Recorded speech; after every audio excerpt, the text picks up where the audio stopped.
चंबल के डाकुओं पर हमारी सीरीज़ जारी है। अगर आपने हमारी वीडियो अभी तक नहीं देखी है तो लिस्ट में जाके देख लिए। तो चलिए कहानी शुरू करते हैं। यहाँ से 50-50 किलोमीटर दूर जब गांव में कोई बच्चा रोता है तो उसकी माँ कहती है, बेटा सो जा नहीं तो गब्बर सिंह आ जाएगा। कुछ इसी तरह का डायलॉग शोले फिल्म में आपको सुनने को मिला था। वही शोले जिसमें अमिताभ बच्चन और धर्मेंद्र ने रोल अदा किया था। वही शोले जिसमें अमजद खान गब्बर सिंह बना हुआ था। आपने गब्बर सिंह को फिल्मों में तो देखा होगा, लेकिन असल ज़िंदगी का डाकू गब्बर सिंह उससे भी ज़्यादा खतरनाक था। अपनी कुलदेवी को खुश करने के लिए उसने 116 लोगों के कान नाक काट डाले, 21 बच्चों की एक साथ हत्या कर दी। एक तांत्रिक के बहकावे में आकर वो अमर होने की कोशिश कर रहा था। आज की कहानी जो हम आपको सुनाने जा रहे हैं, ये कहानी काल्पनिक नहीं है बल्कि असली गब्बर सिंह की है। फिल्म की कहानी पूरी काल्पनिक थी, लेकिन उसमें जो नाम लिया गया था वो एक असली डाकू का नाम लिया गया था। इस कहानी को सुनने के बाद शायद आपको भी लगेगा कि हमारे देश में ऐसे ऐसे खतरनाक डाकू भी रहे हैं, जिसका नाम सुनने के बाद भारत के प्रधानमंत्री पंडित जवाहरलाल नेहरू भी घबरा जाते थे और वो मुख्यमंत्री को फ़ोन करके कहते हैं कि किसी भी हाल में गब्बर जिंदा चाहिए या मुर्दा। और यही डायलॉग उस फिल्म का सबसे फेमस डायलॉग बन जाता है। आज की कहानी उसी गब्बर की है। आदाब, नमस्कार। तो कैसे हैं आप लोग? उम्मीद है सब ठीक ठाक होंगे, खुश होंगे। आज की सच्ची घटना मैं आपको सुनाने जा रहा हूँ। ये सच्ची घटना है मध्य प्रदेश का एक ज़िला है, भिंड। दरअसल बात कर रहा हूँ 13 नवंबर की रात के लगभग 11 बजे के आसपास का वक्त रहा होगा। काफ़ी देर से आईजी साहब भारत के प्रधानमंत्री पंडित जवाहरलाल नेहरू को फ़ोन लगाने की कोशिश कर रहे थे। ट्राई करते करते तकरीब 12 के आसपास बज जाता है। उधर से फ़ोन उठाया जाता है तो पूछते हैं क्या बात है। मुझे प्रधानमंत्री से ज़रूरी बात करनी है। प्रधानमंत्री जी को जगाया जाता है। उनसे कहा जाता है कि फ़ोन है बहुत ज़रूरी, आपको बात करने के लिए बोल रहे हैं। Sir happy birthday. जैसे ही प्रधानमंत्री पंडित जवाहरलाल नेहरू यह बात सुनते हैं तो उनका चेहरा भी खुशी से खिल जाता है। दरअसल कहानी शुरू होती है 1926 से। बात कर रहा हूँ भिंड जिले का एक विकास क्षेत्र है गोहद, और इसी का गांव लगता है डाक। यहाँ पर रघुवीर सिंह गुज्जर नाम का एक व्यक्ति रहा करता था। बेहद गरीब व्यक्ति, और अपना पेट भरने के लिए वो मेहनत मजदूरी किया करता था। इसके घर में 1926 को एक बच्चे का जन्म होता है। माँ बाप ने उसका नाम प्रीतम सिंह रखते हैं, और प्रीतम सिंह बचपन से ही अपनी उम्र से कहीं ज़्यादा उसकी कद काठी थी, तो इसलिए उसे प्यार से गबरा बुलाया करते थे। गबरा धीरे धीरे बड़ा हो रहा था। जब 16 साल का होता है तो उसके पिता रघुवीर सिंह अपने बेटे को अपने साथ खदानों में ले जाया करते थे काम करने के लिए। बराबर मजदूरी किया करता था और बेटा भी मजदूरी किया करता था। थोड़ी बहुत ज़मीन थी, उसे ज़मीन पे जो भी अनाज होता, चाहे बाजरा हो या मक्का, फिर या गेहूँ हो या और कुछ, वो बो दिया करते थे। उससे अपना खाने पीने का भी इंतज़ाम करना होता था। ऐसे ही वक्त गुज़र रहा था। जैसे जैसे आगे वक्त बढ़ता है वैसे वैसे इन लोगों की जो मजदूरी थी उसी में अपनी ज़िंदगी काट रहे थे।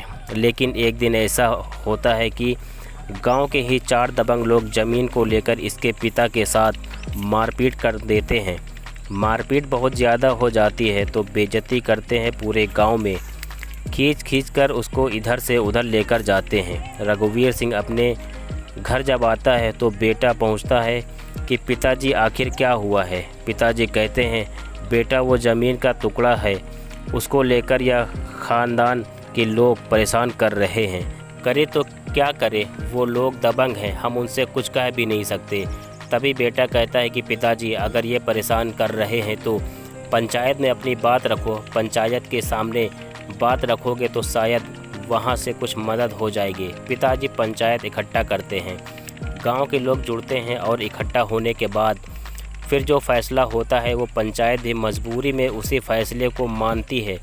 फ़ैसला होता है रघुवीर सिंह के नाम जो ज़मीन थी उस पर वो दबंग कब्जा कर लेते हैं। देश आज़ाद हो चुका था, लेकिन गुंडागर्दी कम नहीं थी। दबंगों की दबंगई लगातार चल रही थी।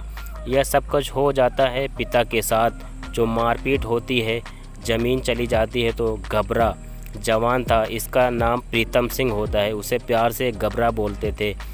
उसे इतना गुस्सा आता है कि वह मौके की तलाश में था और मौके की तलाश में होते ही उन 4 व्यक्ति में से 2 व्यक्ति मिल जाते हैं और वो भी उन दोनों व्यक्तियों को ठीक से वैसे ही उसके पिता के मारा था, वैसे वो उन दोनों को भी मारता है।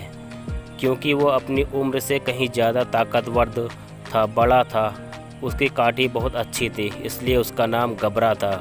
घबरा सिंह उन्हें पीट रहा था, पीट कर उन्हें जान से मार देता है। अब उसे डर था कि अब पुलिस उसको पकड़ के ले जाएगी, इसलिए वो यहाँ से सीधा चंबल की तरफ भाग जाता है, बिहार की तरफ भाग जाता है। और बिहार की तरफ भागने के बाद वहाँ पर एक डाकू होता है, डाकू कल्याण सिंह गुज्जर।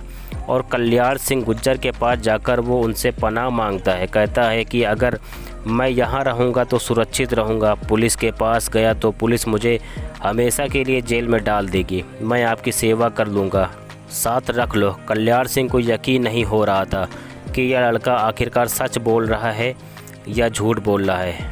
कल्याण सिंह इसके बारे में पता कराया तो पता चला कि इसके पिता के साथ मारपीट हुई है, इसलिए अपने पिता का बदला लेने के लिए इसने 2 लोगों की हत्या कर दी है और फिर उसको गिरोह में जगह मिल जाती है। ऐसे ही लोगों को डाकू जगह दिया करते थे। 1 साल तक डाकुओं के तौर तरीके सीखता रहा और सीखने के बाद वो उनके जैसा बनने की कोशिश कर रहा था। लेकिन एक दिन वह हाथ जोड़कर कल्याण सिंह से कहता है कि सरदार, मुझे यह सब छोड़कर अपना गैंग बनाना है, अगर आप मुझे अनुमति दे तो। कल्याण सिंह कहते हैं ठीक है, अगर तुम अपना गैंग बना सकते हो तो बनाओ, मुझे कोई एतराज़ नहीं है। अब घबरा ने अपना गैंग बनाया। अपना गैंग बनाने के बाद अब लूट डकैती इस तरह की घटनाओं को अंजाम देना शुरू कर देता है, हत्या करना शुरू कर देता है। जो विरोध करता था उसको मारता था, ताकतवर ज़्यादा था, इसी ताकत का वो फ़ायदा भी उठा रहा था। और एक दिन एक ज्योतिषी उसको मिल जाता है, तो ज्योतिषी से कहता है कि ज्योतिष साहब, मेरा हाथ देखो, मेरी तकदीर में देखो क्या लिखा है। वो कहते हैं कि तुमने कत्ल तो कई कर दिए हैं, लेकिन एक दिन तुम्हें पुलिस पकड़ ही लेगी, वो मार देगी। तो घबरा कहता है इसका कुछ बचाव का कुछ उपाय है। ज्योतिषी कहते हैं कि उपाय तो है, लेकिन तुम काम कर नहीं पाओगे। घबरा कहता है कोई ऐसा काम नहीं है जो ये गब्बर सिंह कर ना सके। ज्योतिष कहता है तुम्हें 116 लोगों के कान नाक काटने हैं। जिस दिन ये संख्या 116 हो जाएगी कान नाक काटने वाली, उसी दिन समझ लेना कि ना कोई तुम्हें पुलिस मार सकती है और ना कोई व्यक्ति तुम्हें मार सकता है। बस गब्बर के दिमाग में यही बात घुस जाती है, क्योंकि अंधविश्वासी टाइप का था वो। अब जहाँ भी लूट करता था, कोई भी विरोध करता था तो उसके नाक कान काट लिया करता था। किसी का अपहरण करता था, अपहरण करने के बाद भले ही पैसे दे दिए, लेकिन उस बेगुनाह के भी कान नाक काट दिया करता था। कोई पुलिस वाला उसको पकड़ने की कोशिश करता था, पुलिस वाला उसके कब्जे में आ गया तो उसके भी नाक कान काट दिया करता था। यहाँ पर वह ऐसे लोगों को निशाना बनाया करता था कान नाक काटने में जो उसकी नाफरमानी किया करते थे। और इसी बात से लगातार दहशत कुछ इस तरह से इलाके में बढ़ती है। इन इलाकों में भिंड, ग्वालियर, ललितपुर, सागर, पन्ना, धौलपुर जैसे 15 जिलों में इसका खौफ पैदा होने लगा था। अब कोई नाक कान कटा हुआ व्यक्ति अगर दिखाई दे जाए तो समझ लो कि गब्बर सिंह का शिकार हुआ है। और जब कान नाक काटते काटते उसका खौफ बढ़ने लगता है तो इसी बीच में पुलिस ने क्या काम किया कि गांव जाने के बाद बड़े आदमी औरत घबराते थे तो बच्चों को कोई नौकरी या लाभ देकर उनसे कहने लगे कि गब्बर सिंह इधर आता है तो उनकी सूचना हमें चुपके से दे देना, और जब चुपके से दे दोगे तो हम उसको पकड़ लेंगे। लेकिन जब बात ये आती है तो यही बात गांव वाले गब्बर सिंह को बता देते हैं कि गब्बर सिंह पुलिस ने अब बड़ों पे नहीं बल्कि बच्चों पर दांव खेलना शुरू कर दिया है। बच्चे तुम्हारी मुखबिरी करेंगे, बच्चे तुम्हें जेल भिजवा देंगे। और जब ये बात गब्बर सिंह को पता चलती है तो गब्बर सिंह एकदम आग बबूला हो जाता है। जिस गांव का ये मामला था उसी गांव में जाने के बाद बच्चों को इकट्ठा किया जाता है, उस दिन 22 बच्चे थे जो डाकू थे, उन्होंने इकट्ठा किए थे। एक लाइन में लगा दिया जाता है और लाइन से लगाने के बाद 22 के 22 बच्चों को गोलियों से भून दिया जाता है। और जब यह मंजर या दृश्य जब लोग सुनते हैं, उनकी रूह कांप जाती है। यहाँ आसपास के ज़िलों में बात फैल जाती है। लोग इतना डरने लगते हैं कि गब्बर सिंह इतना खूंखार कैसे हो सकता है कि उसने बच्चों को इतनी बेरहमी से मारा। और यही वजह थी कि आसपास के गांव की महिलाएं यह कहने लगी थी कि बच्चे सो जा, नहीं तो गब्बर आ जाएगा। इसलिए यह डायलॉग शोले फिल्म में इतना मशहूर हो जाता है कि लोग आज भी इस डायलॉग को याद करते हैं। लेकिन यही बात जब भारत के प्रधानमंत्री पंडित जवाहरलाल नेहरू के पास पहुंचती है तो पंडित जवाहरलाल नेहरू भी एकदम उनकी रूह कांप जाती है, घबरा जाते हैं, क्योंकि पंडित जवाहरलाल नेहरू बच्चों से बेइंतहा प्यार करते थे। और जब उन्हें यह बात पता चलती है तो उन्होंने कहा कि मुख्यमंत्री कैलाश नाथ के पास फ़ोन करते हैं और कहते हैं कि चल क्या रहा है तुम्हारे प्रदेश के अंदर, इसे जल्दी से जल्दी ख़त्म करिए, ये परेशानी वाली बात है, बच्चों को भी नहीं छोड़ा जा रहा है। तभी मध्य प्रदेश की सरकार ने 20,000 रुपये का इनाम उस पर घोषित किया और इस घटना के बाद राजस्थान की सरकार ने 20,000 रुपये का इनाम घोषित किया और उत्तर प्रदेश की सरकार ने 10,000 रुपये का इनाम घोषित किया। एक डायलॉग और था शोले फिल्म में कि सरकार ने हम पर कितने इनाम रखे हैं। प्रदेशों ने मिलकर 50,000 का इनाम की जो बात कही थी वह गब्बर सिंह पर सचमुच रखा हुआ था, 50,000 का। और उन दोनों 200 से भी ज़्यादा मुकदमे दर्ज हो चुके थे और 1957 में किसी व्यक्ति पर 50,000 का इनाम ये बहुत बड़ी रकम हो जाती है। अगर आज की तारीख में हम इसे कन्वर्ट करें तो अब मुख्यमंत्री कैलाश नाथ डीएसपी को तैनात करते हैं। डीएसपी होती हैं आरपी मोदी, यानी राजेंद्र प्रसाद मोदी। कहते हैं कि मुझे यह जिंदा चाहिए या मुर्दा, मुझे गब्बर चाहिए। इस ऑपरेशन को लीड कर रहे थे डीएसपी साहब ने गांव-गांव जाकर अपना डेरा लगाया हुआ था। गांव के लोगों से बातचीत करते तो वो बात नहीं करते, लोग डरते हैं, घबराते हैं। और ऐसे ही स्थिति में इन्होंने अपना जंगल में एक डेरा कैंप लगाया हुआ था। वहाँ पर पुलिस फोर्स मौजूद थी। डीएसपी मोदी मौके पर थे। इसी बीच गांव में आग लग जाती है। रात का समय था। लोग चीख पुकार सुनते ही उसके बाद डीएसपी साहब को लगा कि शायद पता नहीं क्या बात हो गई है, कहीं डाकू तो नहीं आ गए। वो अपनी टीम को लेकर उस गांव में जब पहुंचते हैं तो पूरे गांव में आग लगी हुई थी। और जब गांव में आग लगी हुई है तो एक बच्चा आग की लपटों के बीच में इस कदर घिरा हुआ था कि उसका निकलना मुश्किल हो जाता है। और डीएसपी राजेंद्र प्रसाद मोदी ने अपनी जान पर खेलते हुए उस बच्चे को बचाने के लिए आग में कूद जाते हैं। उस बच्चे को बचा के ले आते हैं। बताया जाता है कि उन्होंने लोई वाले कंबल को पूरा पानी में भिगोने के बाद सीधा आग में घुस जाते हैं। उसके बाद फिर अंदर से जब आते हैं तो उस बच्चे को जब सुरक्षित लेकर आते हैं तो गांव के लोग उनकी हिम्मत की दाद देने लगते हैं। इस बच्चे के पिता कहते हैं कि ये एहसान मैं आपका बहुत जल्द उतार दूंगा। और वो दिन भी आया।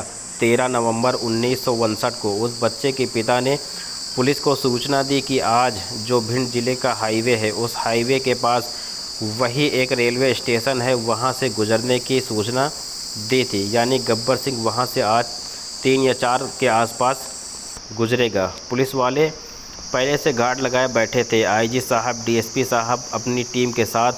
और इसी बीच में जब पुलिस वाले जमे हुए थे, गब्बर सिंह को घेर लेते हैं। इधर से गोलीबारी हो जाती है। लेकिन रात का समय था। जब रात का समय है तो इसी बीच में एक हैंड ग्रेनेड फेंक के मारा जाता है। वो हैंड ग्रेनेड जाकर गब्बर सिंह के बहुत करीब लगता है और उसका जो जबड़ा था फट जाता है। उधर आईजी साहब अपनी टीम के साथ लगातार गोलीबारी कर रहे थे। गोलीबारी करते करते इसमें लगभग 11 डाकुओं की मौत हो जाती है।